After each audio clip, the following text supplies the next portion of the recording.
Hello, good evening সবাইকে। তো এই ঠান্ডার মধ্যে সবাই কেমন আছো? আমরা তো ভালো আছি, আমরা শুধু অনুষ্ঠান খেয়ে বেড়াচ্ছি। যাই হোক, কালকে একটা কালী পুজো বাড়ি ছিল, পাশেই ছিল ঠাকুমা বাড়ি একটা। তো ওখানে গিয়েছিলাম, এত সুন্দর সাজিয়েছিল গেটটা। প্রথমে তো এত কষ্ট হচ্ছিল শীতের মধ্যে ফোনটা বের করে যে ভিডিও করব। যাই হোক, তাও কষ্ট করে নিলাম যে ভিডিও করি একটা। খুব সুন্দর সাজিয়েছে যখন, তো সেটা কি করে না ভিডিও করে থাকা যায়।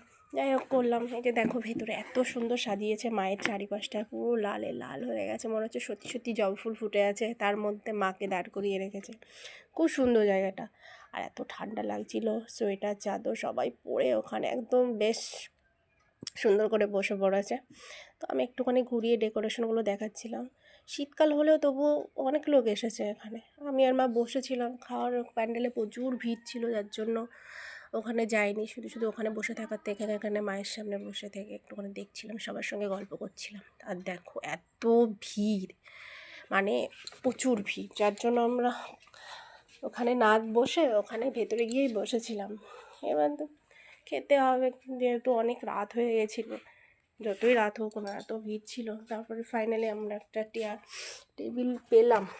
তো পেছন দিক দিয়ে এত হাওয়া আসছিল, ঠান্ডা লাগছিল, যে খাওয়ার আগে এমন শীত লাগছে, তাহলে খাওয়ার পরে কী হবে, ভীষণ ঠান্ডা।